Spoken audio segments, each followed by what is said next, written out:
share my screen. So you can share your screen now. I will just repeat again that Ms. Cyrielle Casimire, just for the records, Ms. Cyrielle Casimire is an ABC certified level 2 process plant operator with 4 years experience at the Water and Sewage Authority, WASA in Trinidad. And she is a graduate of the University of the West Indies, St. Augustine, Trinidad, with a Bachelor of Science in Chemistry, minor in Analytical Chemistry and Biochemistry. And she has a passion for lecturing and sharing her knowledge and experience in monitoring the quality of water supply. Over to you, Cyrielle. Okay, thank you for that introduction. Afternoon, everyone. Could everyone see my slide that I'm sharing? Your volume is a little low. Could you, if you can increase your volume or get closer to your microphone? Can you hear me better now? Yeah. I think that's better. Everybody see me better? You want to say yes and yes. in the comment? Okay. Yep. Afternoon again, everyone. I'm glad that Mr. Jean pronounced my name correct. Cyrielle Casimire. So today we are going to do monitoring water quality. We will be focusing on water and not wastewater today. So let's get started. So objectives at the end of this session, we must be able to define what is monitoring water quality, the importance of monitoring water quality, identifying the sources of contaminants that affects the water quality, and the steps in monitoring water quality. So everyone knows that water is life.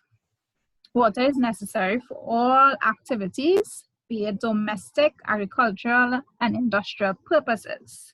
Our earth is composed of 72% of water, which 3% is fresh water, and 0.5% on average is available to us. We use water to help grow and sustain our lives. So therefore, monitoring water quality is very important to us all. So we must understand the hydrological cycle or the water cycle. And we must know that it describes the continuous movement of water on and above and below the Earth's surface. And the water cycle gives us the ability to understand why and how water quality varies due to location or season, being it where we have rainy season or we have dry season here in the Caribbean.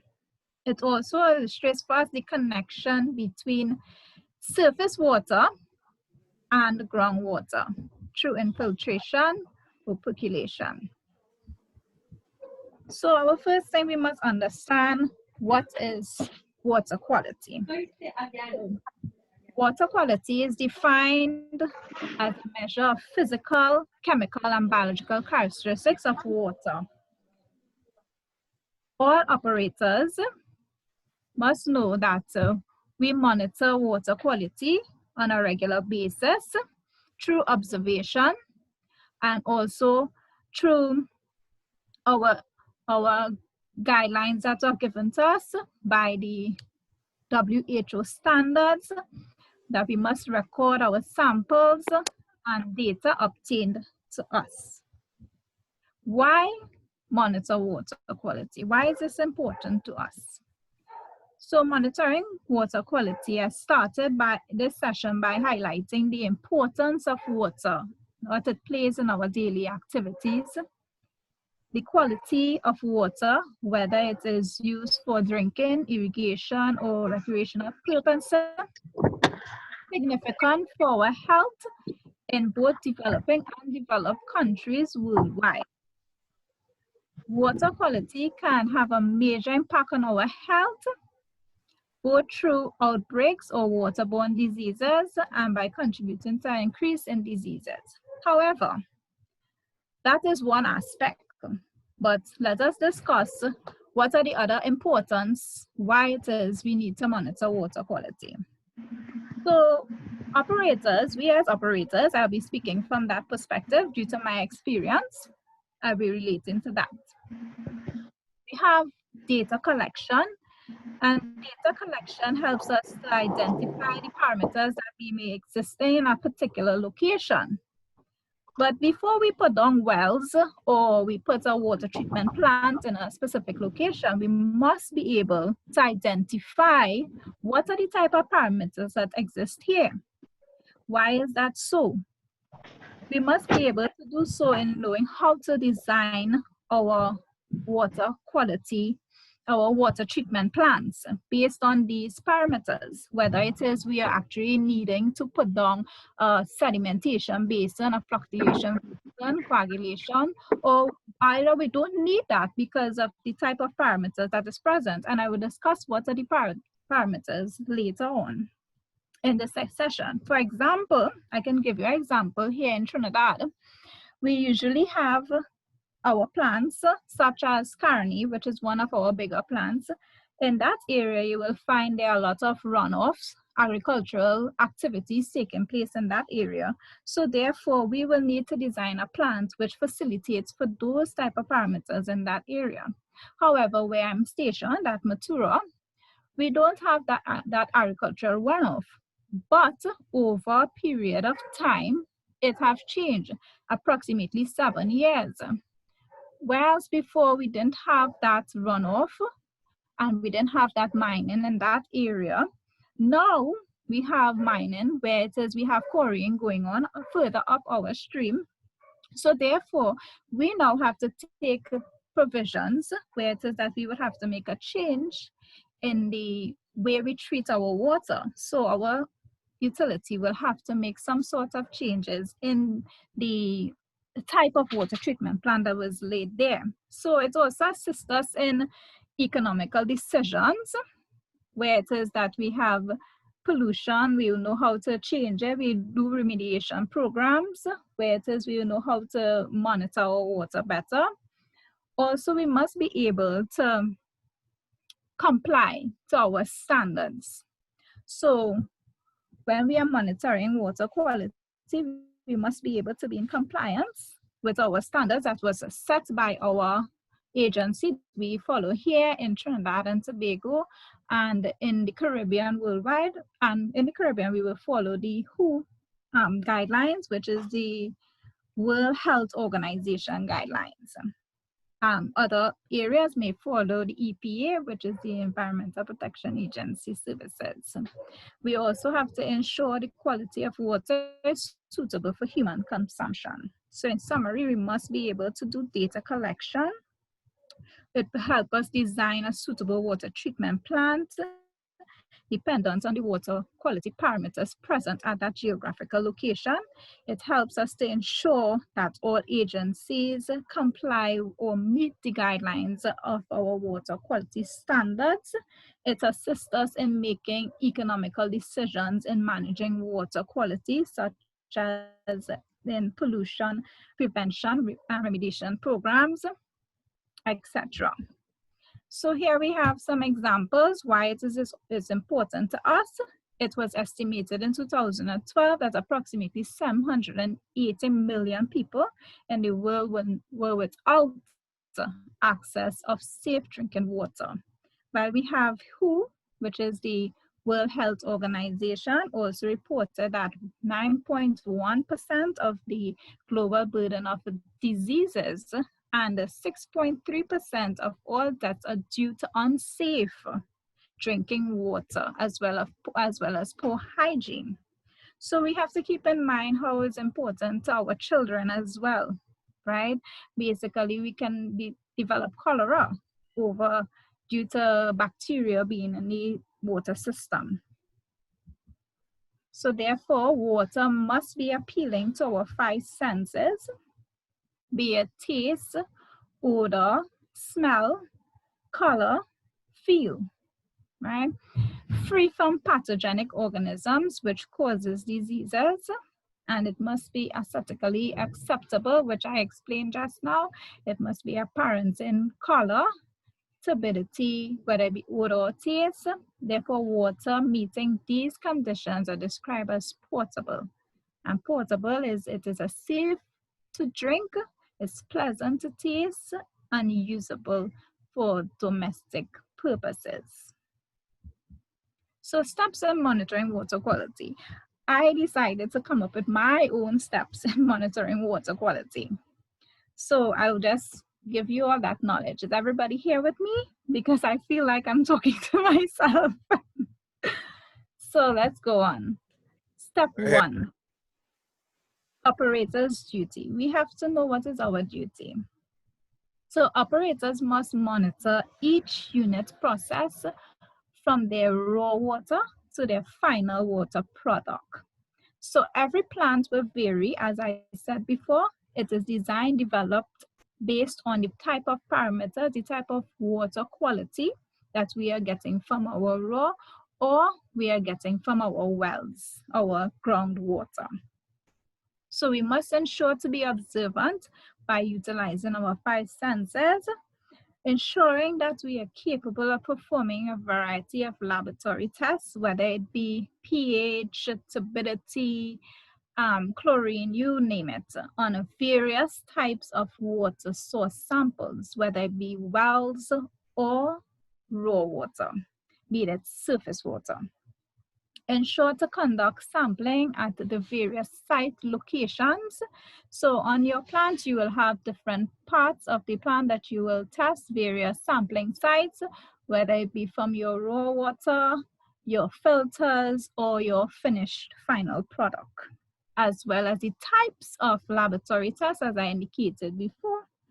Ensure to conduct laboratory sampling frequently. On my plant, we conduct our laboratory sampling every hour. Note that the frequency may vary dependent on the quality of water. As I said, the quality of water in Caroni plant is different to the quality of water on Matura plant, so therefore the amount of times that we'll be testing will be different. Ensure to be knowledgeable about the water quality standards set by the various agencies. There are certain criteria and contaminant levels that is required by all agencies, and we must be knowledgeable about this. So step 2, we have to identify and know the type of water source that you are dealing with, because the parameters will vary accordingly. Did we lose you? Pardon? Hello? Hello? Y'all hear me? Yes, go ahead. Go ahead. I think somebody called in accidentally. Was it that it dropped? Yeah, I'm hearing you clearly. Okay, then great. Yeah. Right, so we must be able to identify our water source. We are in the Caribbean, we have 2 water sources that we mainly use, and this is surface water and groundwater. The quality of water varies dependent on the type of water source, since there are various factors affecting its quality, which will be further discussed. Surface water acquires contamination from runoff, while we have groundwater acquires dissolved minerals from infiltration or percolation or direct contact with soil. Sometimes we will have intrusion as well. So selection of water source is dependent on the physical, chemical, and biological characteristics of the geographical location, which will be determine the quality of water and the type of water treatment plant that is designed. Right, so let's determine the factors influencing water quality. So we have natural factors and we also have human factors. So here in our natural factors, we are in the Caribbean, we have a lot of hurricanes and climate change, which are currently affecting our water system at the moment, whether it be dry season where we have a low amount of water intake, which will change the parameters, being minerals or turbidity. Turbidity will be existing majority of the times during our rainy season, right? Where we have human factors, we have point factors, and then we have non-point factors, where we have runoff, basically from agricultural factors, runoff, and then you have spillage from oils that may have happened in the sea or may have happened on land, which will go into our streams, etc.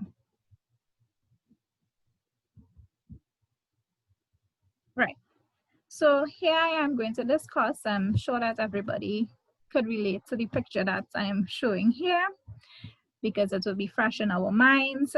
So this picture on our left basically is a landslide that occurred. And due to this landslide, we have it affecting our water stream, which causes turbidity, which can cause pathogenic organisms, etc.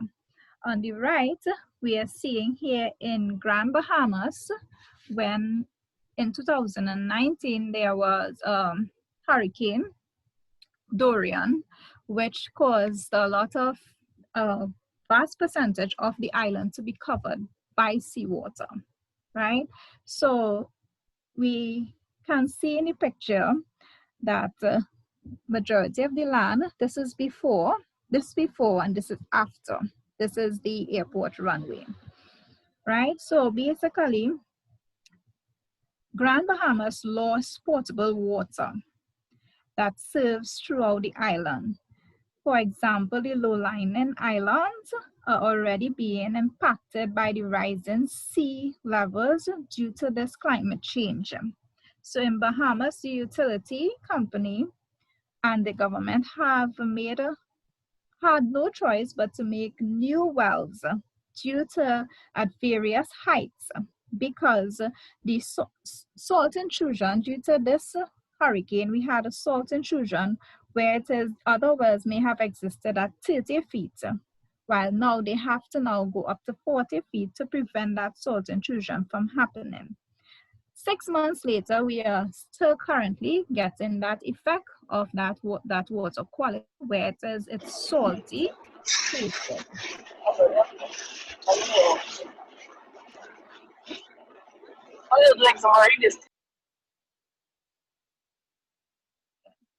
While in groundwater, right, we have, so this is a picture again of Grand Bahamas where Dorian covered half the island. So let us go on to the human factors now, which I discussed just now, where we talk about point sources and we talk about non-point sources. So here we have fertilizers, and which will be your non-point sources, which comes from agricultural activities. And here we have point sources, which also may have come from agricultural activities and industrial waste. So water quality parameters. So we have physical, chemical, and biological parameters. Physical, we have turbidity, odor, taste, color, conductivity, and temperature. Whilst with chemical, we have TDS, which is known as inorganic minerals, or TDS, which could also be, which is total dissolved solids, which is organic. Also, we have pH and hardness of water, whilst biological is microbiological. So here we have some sampling points that we may monitor water quality on our plants. So turbidity will be monitored from the raw to the finished water product. And where we have color, taste, and odor is measured at each unit process. Then we have pH, which is measured from our raw to our finished product, mainly in coagulation process, which occurs on a majority of the times in surface water. Then we have conductivity, which is measured from start to finish, raw water to your finish. And we have minerals and biological, which is required to measure at every unit.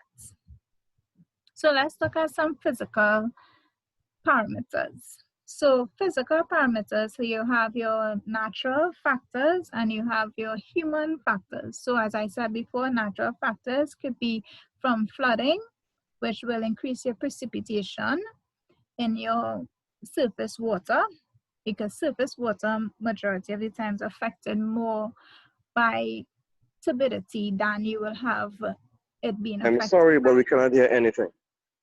Hear me? Okay, Hello? he's saying that he can't hear anything. I'm hearing you clearly. I don't know what's the status out there. Okay. Just pause a bit. Let me find out what's going on. Are you hearing me, Ezekiel? I don't know. Everybody else hearing? Yeah, everyone is hearing. I think, Ezekiel, you may have to. Yes, I'm hearing. Okay, all right, let's proceed. Thank you. Okay, thanks. Right, so we have the natural factors and then we have the human factors. As I indicated before, the human factors would be from agricultural runoff, whether it be waste disposal as well, mining, etc. Where we have the natural factors will only be resulted from natural events, which could be hurricanes, landslides, etc.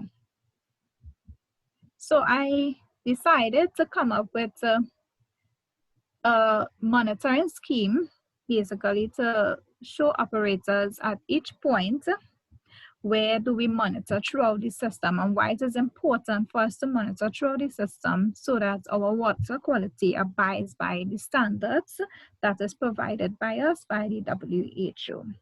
So first, for those who are not aware what is turbidity, turbidity is a measure of the clarity or cloudiness in water, the measurement of the amount of light that might pass through the water sample in a turbidity meter, which determines the clarity. Turbidity prevents sunlight from penetrating through the water surfaces, hence changing our temperature, affecting oxygen content, and assisting growth of pathogenic organisms, which in turn affects our effectiveness of disinfection. So this affects the aesthetic quality of water, such as taste, color, odor, directly. But it will affect also public health indirectly due to the presence of pathogenic microorganisms, because turbidity helps to create that environment for them where they can attach onto the solids in the system that is suspended in the water system. So in extreme events, you'll find increased monitoring will occur, such as a heavy rainfall, because turbidity will change rapidly. So especially surface water will be affected, as I said before, more than you will find it in groundwater. Turbidity tends to exist more in surface water. So therefore, we must be able to monitor at our raw water sampling sites, filters, and our final sampling sites. You will find backwash for those who are operators. We will find that you will find backwash processes will increase when you have turbidity increasing in your area. So turbidity not supposed to be more than 5 at your raw water. Some plants will vary dependent on the type of treatment process existing on the plant. However, some other plants are unable to withstand the high level of turbidity coming in within the system due to the design of the plant, as I indicated before. So turbidity above 1 or 2 could reduce the effectiveness of chlorine. And the final turbidity not supposed to be more than 0.1 NTUs. And NTUs is the units we use to measure turbidity. Now I started here this discussion to give you a briefing of what turbidity is, what is required by us, by the WHO standards, right? And I am going to now discuss what are the other things we monitor while we have a turbid river. So I'm hearing somebody's music or something in the background. Mr. Jardin, if you could Yeah, please, again, anybody who's got a mic, I can't find whose mic is on. Please keep your mics on mute. Thank you very much. Oh. So our first. Sorry, Cyrielle. Please unmute. I muted you inadvertently. I'm trying to unmute you. Right. You can hear me now, right? Yes, sure. Right. Right. So our first step in turbidity, basically, we will deal with the screens coming in, which will filter out whatever particles that is in the system, be it big particles such as tree branches, etc. But the most important part in turbidity, limit turbidity, is coagulation and flocculation. So I know Mr. Benny would have discussed that last session, but I would just give a brief overview and an understanding of why I have here that we need to monitor coagulation, why we need to do jar testing, why we need to monitor our pH, our disinfection process, and why we need to monitor the quality of our water after filtration. So coagulation is a process which we remove any sort of sediments in the system, right? But this process is affected by the size of these particles as well as the temperature of the water. So note these particles are negatively charged, and therefore we need to balance out that negative charge by neutralizing it. So the type of reagent that we will use to do so are known as alum, which is aluminum sulfate. This neutralizes the negative charge in the system, and they also are capable of being a precursor for organic substances which may combine with chlorine to form a disinfection byproduct at the end of the system. So inorganic coagulants produce large volumes of flux, which can also entrap bacteria as they settle. Right, so basically what we have happening here is that when we add alum to the system, we have these particles combining with the alum, and it then settles out in the fluctuation basin, right? So it sinks to the bottom because it puts a weight on, in layman terms, it puts a weight on the sediments, so therefore it sinks to the bottom. However, we have things such as temperature affecting this, and we have a lot of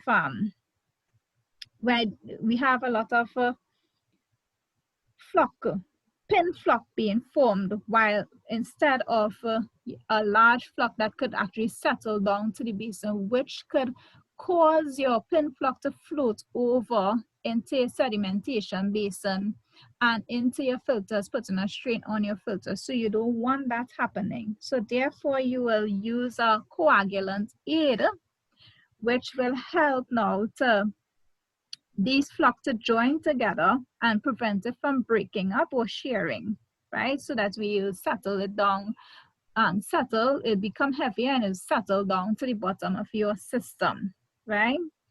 But in this step, we have to note that when we are using the alum reagent, we have to know that our pH could change. Therefore, this is why jar testing is very important. Our jar testing will allow us to help know what is the right amount of alum to be added to the turbid water at the time. So we will do a various amount of substances at different levels, and we will be able to know, well, okay, at this point is where we stop. This is the amount of alum that is required to remove the amount of turbidity in the water.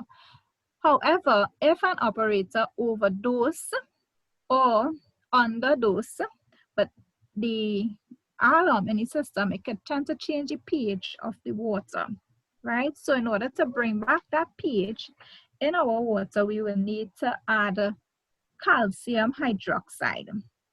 Calcium hydroxide will be added between the sedimentation basin and before your filters, right?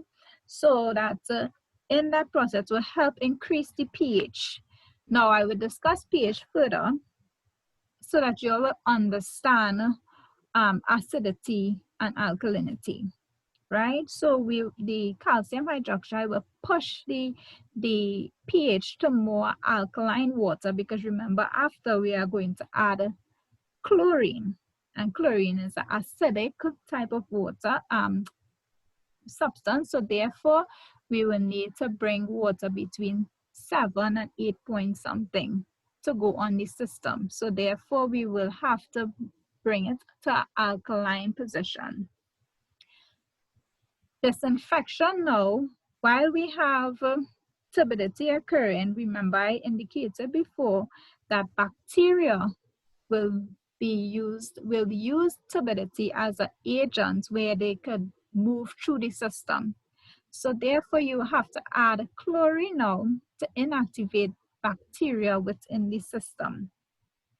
So therefore, you will have to monitor 3 things.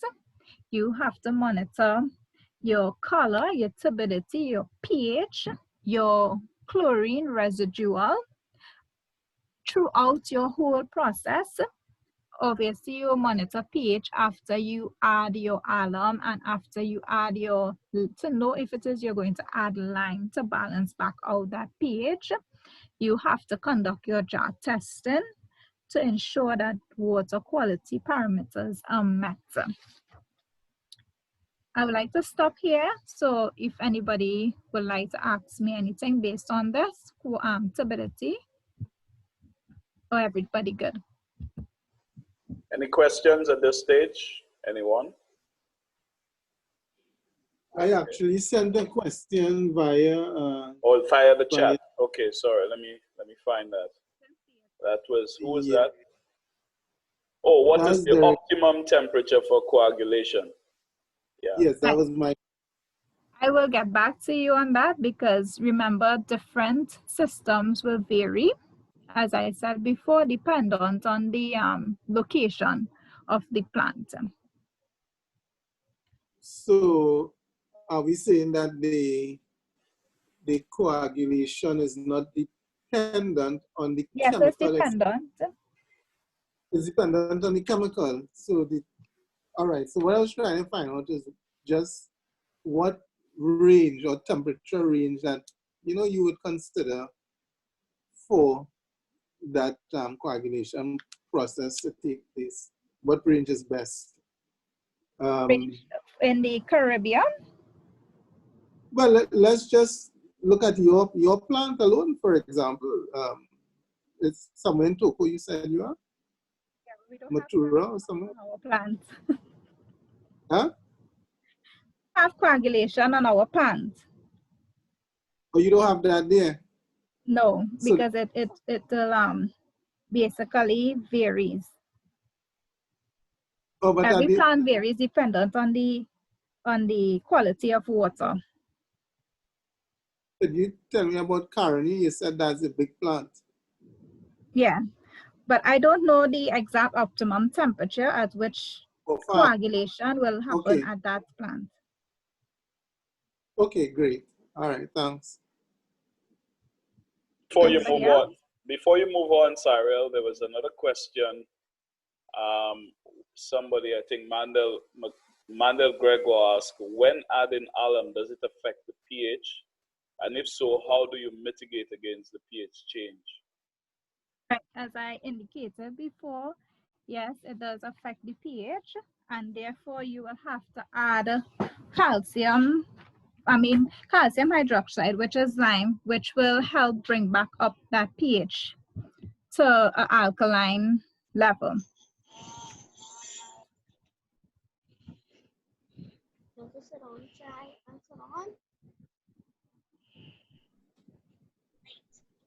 Hello? Question. Hello? Oh. Yes, go ahead. You have a question? Okay, proceed, Cyrielle. Okay, thanks. Right. So we have odor and taste. Basically, we have natural factors and human factors affecting odor and taste. Majority of the times you'll find odor and taste will come from iron in the system, majority of the times this occurs in the Earth's core, where it says we have wells, right? And algae also will happen on the surface, where it is that it will cause some sort of taste, different changes in tastes for you in the surface water, right? While we have in human factors, we have agriculture runoff and sewage, right? So in order to remove this odor or taste that we may obtain, which will be discussed further, basically minerals is where majority of this differences between taste, color, and odor generates, right? So usually we will remove by aeration, where we add oxygen to the system. We have activated carbon, which are usually found sometimes in your filters to help remove this, but you could also add this in other points in your system when it's needed. We have filtration, and then we have chlorine dioxide, which can remove rust taste. But make sure that when we do this, that we reduce any disinfection of byproducts. We have byproducts usually form when you add chlorine, but when you add chlorine dioxide, it wouldn't really form as much as we add chlorine. So chemicals, which is mineral, there's the chemical factors we are talking about. We have natural factors, and then we have human factors, as we know. So minerals in the Earth's crust, and we have decaying matter affects minerals in our system. Same thing as before, agricultural runoff and waste or waste discharge. So as I did before, I will explain to you all what is the different types of minerals and how we monitor this throughout our system, right? So we have minerals that can be inorganic or organic compounds, where minerals may exist more, as I indicated, in groundwater due to the direct connection of our wells to rocks and underground minerals, where we have minerals in our surface water, usually deposited by human activities, such as agricultural runoff, as I said before, or salt intrusion, as we saw in Dorian, right? So we have minerals usually affects the aesthetic aspect of water quality, such as the taste and odor, as I stated before, that we will discuss it further here. And we have iron. We must know our parameters. With iron, we're not supposed to go more than 0.3 milligrams per liter on our final, and also with manganese, it's not more than 0.1 milligrams per liter on the final. So minerals usually dissolve metals or dissolve gases. We have iron and manganese, which could cause discoloration in our system, in our water plumbing fixtures. It might cause a reddish kind of color in our system. I know one of our systems in Lafayette actually was turned offline due to too much iron content. So when you walk up to that well, you will see the whole well that's red, right? So giving water that rusty and unpleasant taste and smell, right? So we have hydrogen sulfide as well. It gives you a egg odor, kind of sulfate odor, and that is mostly found in wells at our core.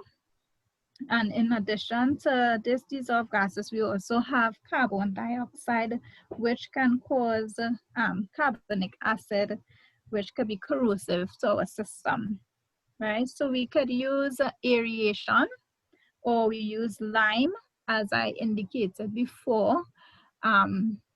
We will use lime more in surface water. You will not find you using lime for groundwater. Groundwater, you will more use a less treatment than you will find in using in surface water. For groundwater, we use aeration or disinfection, whilst and filtration, that is, whilst in your surface water, you tend to use all those other processes in combination with sedimentation and coagulation as we discussed before.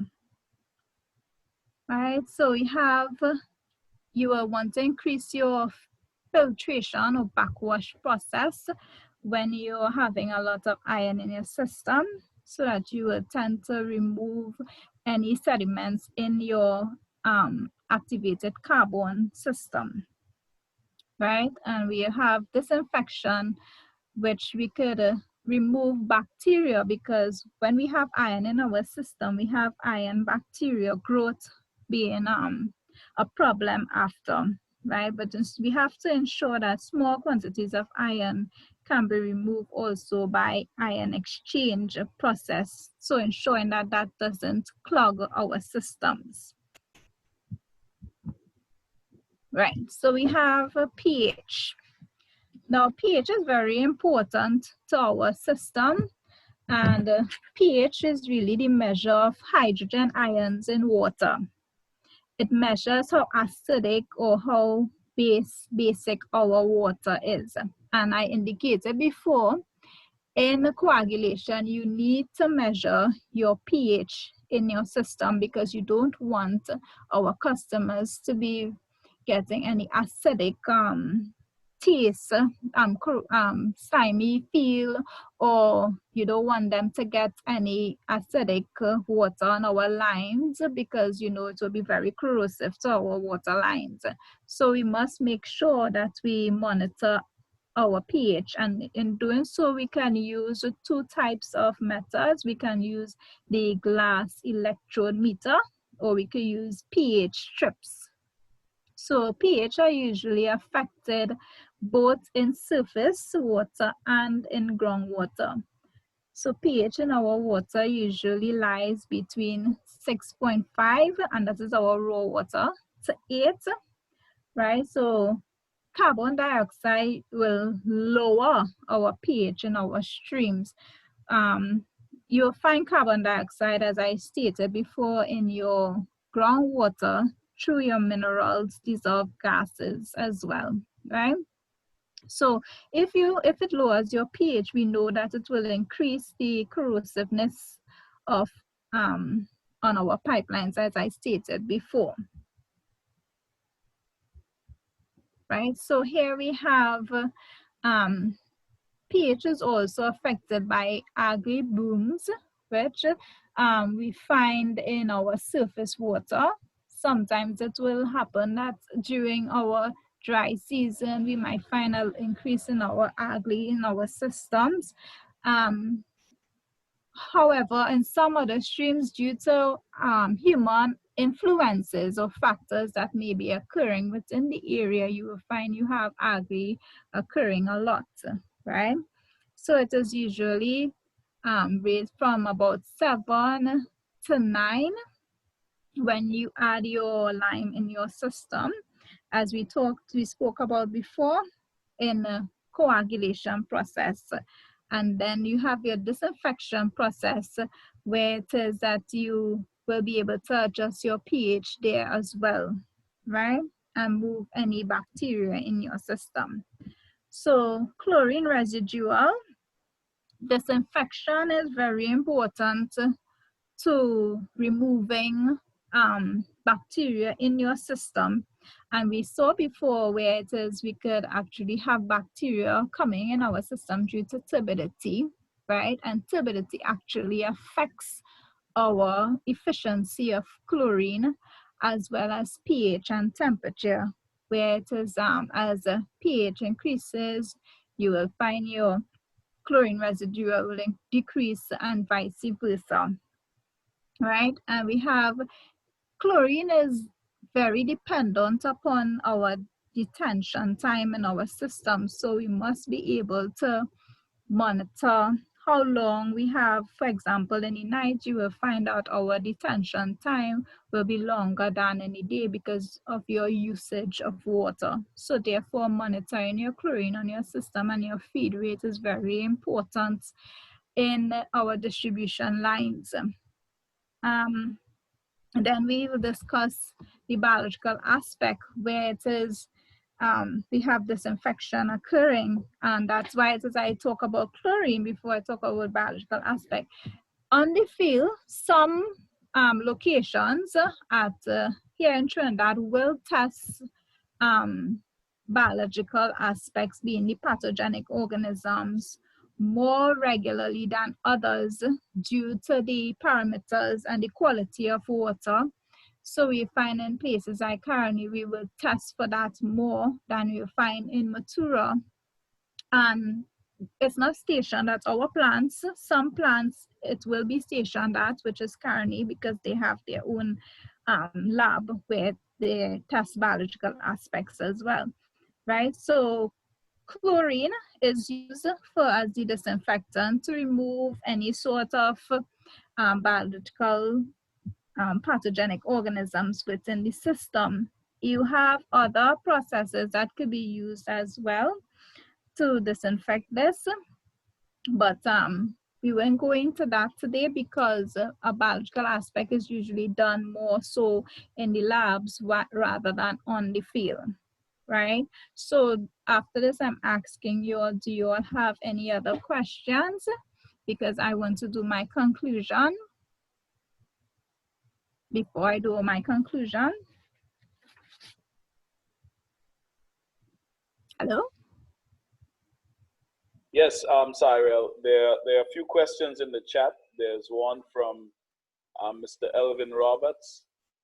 He's asking, how would nitrates affect an algal bloom in your slow sand filter? Sand filter, basically it will clog up your filters, because you will find, but it's dependent on what is before your filters. If it is there any sedimentation, basins or coagulation process before your filters, then it will assist the filters in removal, but you could also get bacteria being formed due to that algae buildup in your system. That's dependent on your treatment before. The next one is from Mr. Mandel, from Mandel Gregoire. How long can a plant stay without being backwashed? It depends on the quality of water in your, whether it be raw water or your wells. Our backwash, we have set times at our plants where it is we will have 4 filters and we will backwash our filters twice a day. So it all depends on the water quality at your system, at your water treatment plant. There's another question coming from Chantal Gaston. Are you saying that your bacteriological analysis varies per plant? Yes, it would vary to plants, because some plants will have more nutrients in the system due to whether it be a location of agricultural runoff, while other plants will not have that. Also, like our plants, some plants, they are less or little agricultural runoff or any industrial plants within the areas. So it depends on the area, as I said before, location. There's another one here, I think from Shannon Vidal.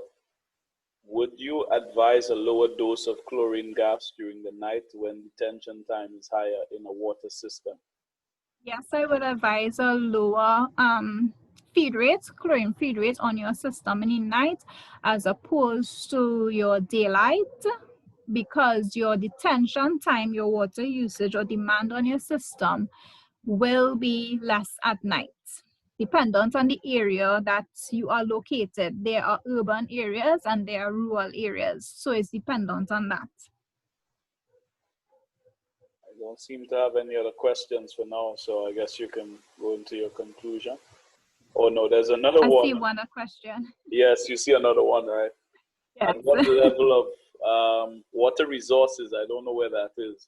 Water Resources Agency? Yeah, at what level of chlorine content will you advise Oh, that's from St. Vincent, advised bacteriological sampling. At what level bacteriological sample? I don't know if it is questioning asking at what level of chlorine you want to add to your system. You may, water resources, you may use your unmute and ask the question yourself so you can be better explain what you're asking. Go ahead. I can't hear you.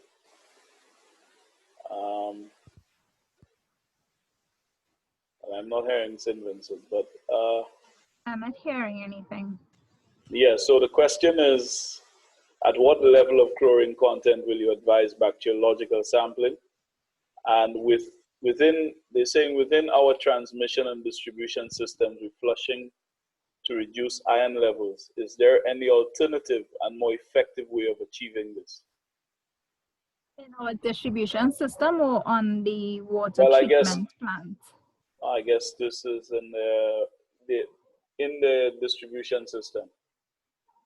Well, in the distribution system, basically you have to use a distillation method for that because it's dependent on whether it is chlorine is causing a buildup on the line, or is it that we having some sort of infiltration of iron outside being affecting our lines.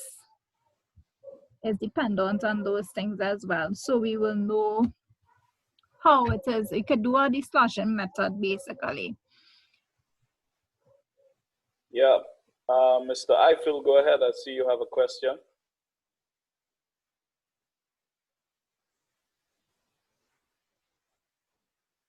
Or water resources, go ahead. But I'm not hearing them. Seems to be a problem with the system. I think he may have been asking at what point should a bacteriological sample be collected. At what points? Okay. Yes. I thought he was asking. Residual, because for us, less than 0.3 international milligrams per liter. Okay. That's when a bacteriological sample is required to be collected. Okay. Well, yeah, that's what he's asking. I won't be able to say for St. Lucia, but if you're asking about points at where it's supposed to be collected, I will say you have to collect at your raw water point, right? And is it that you're asking for the contaminant level, the amount of the level at which you will collect your bacteria samples, or is it at the different points in your system, whether it be raw, filter, and final? Well, what he wants to know when doing sample collection, you on your system sampling, and based on our guidelines, we go between 0.3 to 1.5 is what is required for human consumption. Now, anything less than 0.3, it requires you to collect a sample. The possibility of coliform and pathogenic within that area or within that sample. That is the residual chlorine. That's what he's asking. Oh, chlorine residual. That is what I wanted to know. If it is that you're talking about chlorine residual. Yeah. Or are we talking about, pardon? Let me help you all here with regards to sampling. In Trinidad, we sample based on a particular schedule that's created based on population density and population sensitivity. Now, beyond that, your question related to less than 0.3 in the distribution system. Now, a residual chlorine of less than 0.3 in the distribution system does not automatically say that there's no bacteria present. So, but with that in mind, we would sample, and I'm thinking about Trinidad and Tobago actually, we would sample based on the schedule, not based on the residual chlorine level. All right? If there's a problem though, we would do what one would consider to be event sampling. For example, if like there's an issue at a school where students might have been falling ill, we would then go in and take a sample and look at the bacteriological content therein. And for that purpose, we look at both total coliform and fecal coliform. But again, we do not use residual chlorine levels to determine sampling for bacteria content. That's why I am confused by the question, because I'm trying to understand, is it because chlorine residual could be affected by different things. It don't have to be affected by the bacteria content in the system alone. So I am asking if it is that you're talking about on your final, or you're talking about after your pre-chlorination, where exactly are you talking about on your system? Because on our final system, some plants will vary dependent on the distance where our water needs to go. Our chlorine residual that I'm saying, right? But right. So we leave plants at particular levels based on the length, as the young lady is saying, based on the distance of the distribution. Right. So what we try to do though, we try to maintain in Trinidad, we try to maintain at the end point a 0.5 residual chlorine. Okay. At the end. That is what we aim for.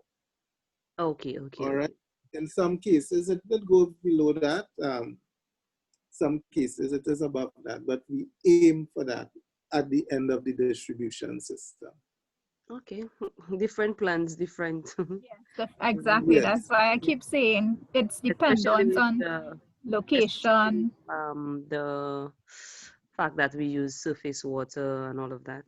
That is also a deterrent too. And our population size. You also have a question here from, I think, Alex Eiffel of Barbados has a question. Go ahead, Alex.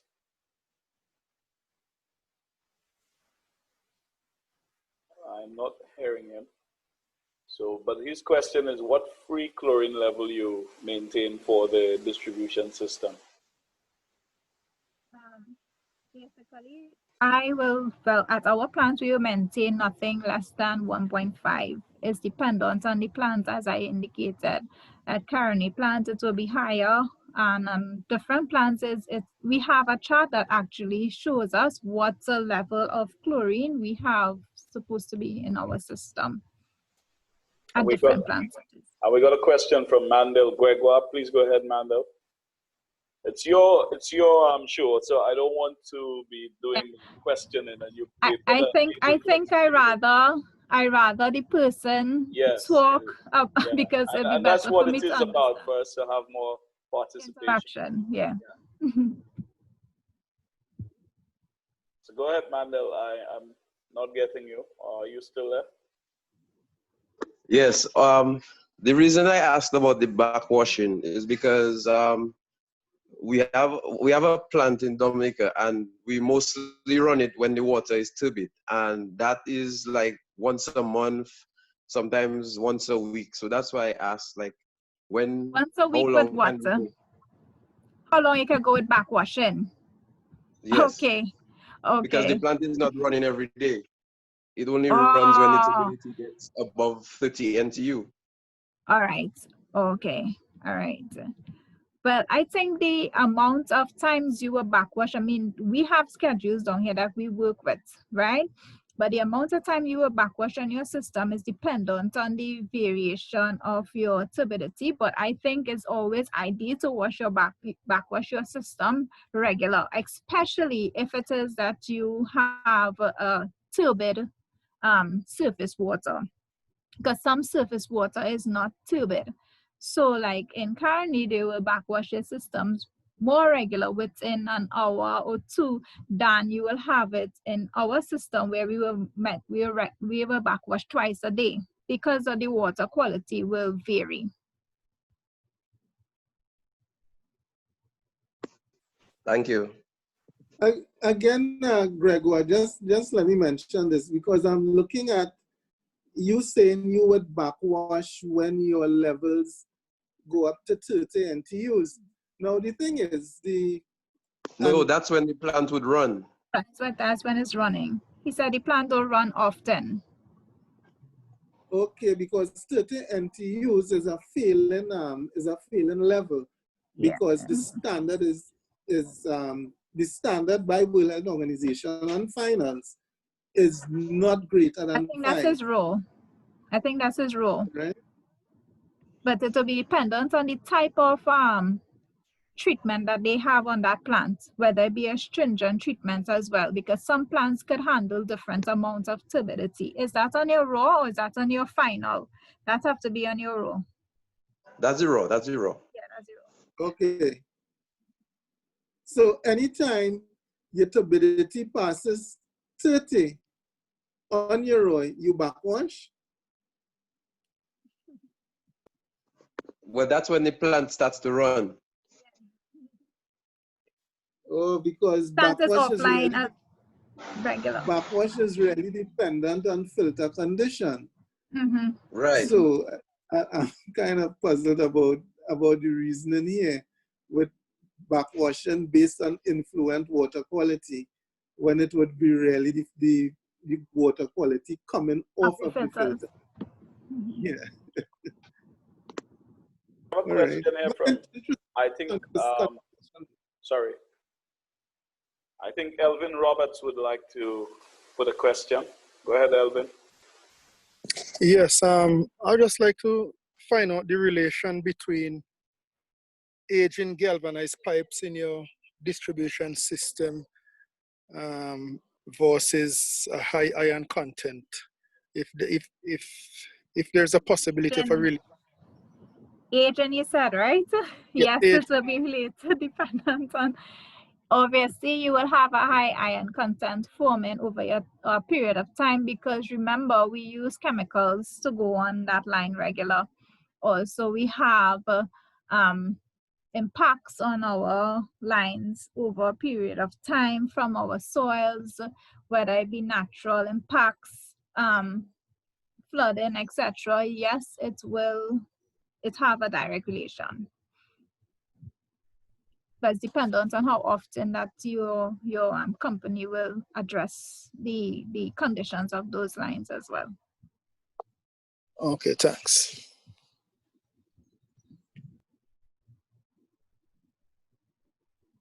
Any other questions? All right, you can continue, I suppose.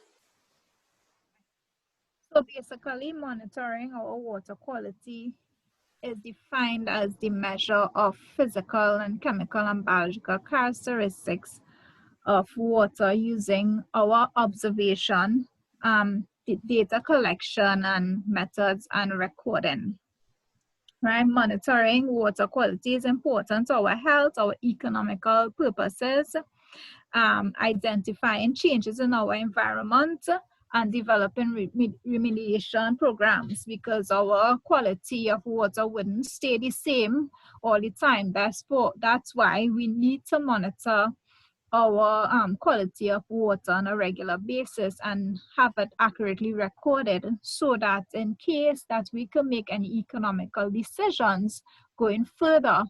For example, as I indicated before, where there was a well that was designed and put down in Lafayette, and this soil content consists of a high content of iron, right? And if we did our due diligence, it would have prevented us from having any economical loss. So therefore, we would have to do our soil testing, etc., to know that that would not have been a viable place to put down a well. So therefore, our well had to be taken offline due to the high level of content in the water. So we made a remediation program, where it is that we tend to do our soil testing to ensure that that doesn't happen again in the future. Our sources of contaminants, we learned it could be natural and human factors, and therefore based on that we will know how much we have to monitor. So if it is naturally, we have a hurricane that occurred and we had a high turbidity occurring in our system, we have to monitor our river intakes or surface water more regular. If it is that we had an earthquake, etc., sometimes if we have salt intrusion, we have to ensure to monitor our wells. So we will decide on our increase our frequency up on our own without considering our schedule, our regular schedule, based on the type of human factors that occur in our system. So I would like you all to know that in Matura, over time, our data collection would have changed because we would have had more mining occurring upstream of our plants, whereas before 7 years ago, it was designed for clean water. And now we are actually trying now to look at different ways in which that we could change the plant design so that it could accommodate for this new human factor that influences it. So that's my presentation, and I hope that I was able to bring some sort of clarification to you all. If I move too fast, I apologize. So thank you very much. And if you all have any other questions, you could email me, or you can let me know here now before we end the session. Let me know if it was understanding. Thank you very kindly. I think you did very well, and I trust so far we had about some 42 participants that remained throughout. And let's thank again Ms. Cyrielle Casimire, and she really made a special effort to be with us today because she had to be at work and had to switch with a colleague of ours. So we want to thank her for her commitment, and the whole idea is that we can get to participate, you know, and connect with each other as water operators. So that is very good, and we welcome your participation and encourage you to continue to join our series of webinars. Next week, as I said, we are going to have a presenter from the Operators Without Borders of Canada who will be joining us, and will be working on occupational safety for water operators. And we will be speaking about confined spaces and working in very hazardous conditions. So we will send you the invitations, and you can also inform your colleagues who have not joined us. And then on the 22nd, we have it's like a half-day session, which is going to begin from 1 p.m. So I will send the note, and you also should look up our website and our Facebook page, www.cawasa.org, and you will find the information. And we have circulated that workshop. It's called Incident Command System Training on the 22nd of July, and that will run from 1 p.m. to 5 p.m. Persons who wish to get the certificate, there will be a test, and it's going to be sort of open book, so you will have at least 2 days within which to complete and make your submissions to the tutors in Canada, and you would then be able to get a certificate in incident command systems. Of course, as we prepare for the hurricane season and other disasters that we have to deal with, such as COVID, we'll better be able to understand how to manage these things and become more of an asset to our organizations. So we will circulate that, and we have all your contacts, hence the reason that we have been asking you to register before joining the conference. So we want to thank you very much for joining, and again, thank you so much, Cyrielle, for the effort that you made today, and all the colleagues. I saw that, I said we had some 42 participants, but I think in some places you may have more than one person attending on the same location. So that's pretty good, and I'm seeing the numbers growing. So please share the information with your colleagues. This is being recorded, and we're going to post it as soon as on our website. We're going to convert it into YouTube format, and we'll have it on the website, so you can always play back and share with your colleagues, and let them know that they should join. And feel free to email us and let us know if there are some particular topics you would want for us to present. Until July, we have already booked, and on the 29th of July, we're going to be doing preventative maintenance with Mike Iten of Operators Without Borders. So we all booked already for July, but the month of August, should there be any topics that you're interested in, let us know, give us suggestions, and certainly we're going to find some presenters. And even among yourselves, if you would like to make a presentation, that is the avenue to do that, so you can share with your colleagues some of your expertise. So we want to encourage that very much. So thank you again, and have a wonderful evening.